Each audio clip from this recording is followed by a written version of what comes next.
Backlash happening in just a couple days. It's time to look at the match card, give my predictions, see what I think is going to happen, and where the stories can potentially go from here on out. We're going to start off with Randy Orton and Kevin Owens taking on the bloodline of Solo Sikoa and Tama Tonga. I will say that the match card that I have put up on my phone is not going to be in order of what they're actually going to be in the show, so just bear with me on that side. But we're starting off, like I said, with Randy Orton, Kevin Owens taking on this new bloodline, Solo Sikoa and Tama Tonga. I think this is Solo's best character work being on the main roster. I think he is 1,000 times better as this character than he was with the guy who walked around with a taped up thumb and just didn't talk at all. Because I feel like he is more ruthless with this character.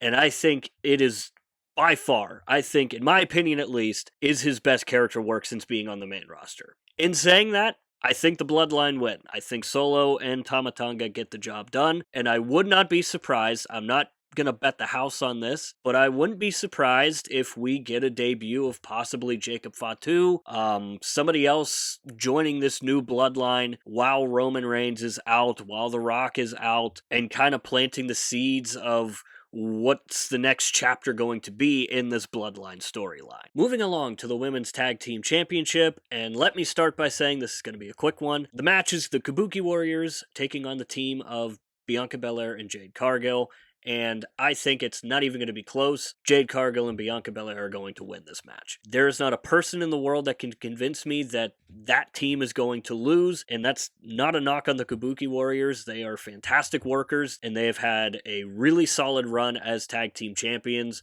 but nobody is going to beat this team. So let's hope that WWE isn't going to regret this and they're not backing themselves into a corner by having these two pair up, because the possibilities of that are endless. We could talk about that. That could be a separate video in its own right. But we'll cross that bridge another day. Jade Cargill, Bianca Belair are winning this match, and you can't convince me otherwise. Up next, we have the Women's Championship match, which is the triple threat between Bayley, Naomi, and Tiffany Stratton. Now, I have a lot of mixed emotions about this match. I want Tiffany Stratton to win, but ultimately I think Bayley will win and retain her championship. I think Bayley is due for a longer run, and also Tiffany Stratton is going to get a championship at some point in her career. She's too good not to. But there is a part of me that would like to see what she could do as champion this early in her career. We've seen her do really good work as champion with NXT, so I think it would be interesting to see what she would do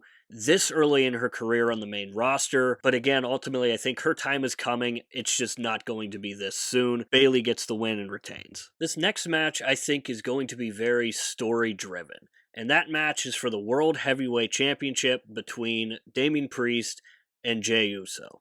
And what I mean by story-driven is I think the winner of the match is ultimately who has the better story going right now. And to me, that's Damian Priest. I think Damian wins and retains his championship, and I think he almost needs to in order to continue driving this kind of wedge between him and Judgment Day that we've been kind of seeing as of late since he became champion. In terms of storylines, I think it makes the most sense for him to win. So putting all that into consideration, I think Damian Priest wins and retains his championship. And last but not least, we have the undisputed WWE Championship match between Cody Rhodes and AJ Styles. Now, I think this match has the potential to be match of the night, and I think this is going to be a big match for Cody Rhodes because this is going to be his first match defending his title on a PLE, and I obviously think he's going to knock it out of the park. I think this very well could be match of the night for me. Obviously, we know Cody Rhodes can go. We know AJ Styles can go. So I think it being match of the night is a very good possibility. Ultimately, I think Cody Rhodes wins and retains because I simply don't see him losing the title this early in his reign. With all that said and done, I think this should be a really solid PLE. I think the matches on paper sound good. I think the crowd is going to be amazing with it being in France. And I think as far as my picks go, I may have played them a little too safe. Obviously, I didn't have a lot of titles changing hands, and I think we don't have a lot of titles change hands because of all the change that we got from WrestleMania. I don't think it makes a whole lot of sense for a lot of the titles to change. The only title match that I had changing was the women's tag team match, but aside from that, I don't think there's going to be a lot of change. I don't think there's going to be a lot of titles changing hands. Maybe we get a debut, like I mentioned earlier in the Bloodline match. Maybe we don't. Maybe it's just a straight up tag team match. Maybe Kevin Owens and Randy Orton don't get along. We're obviously just going to have to watch and see what happens and enjoy the thing. So if you did enjoy it, click the like button. It would really mean a lot. We'll see you next time.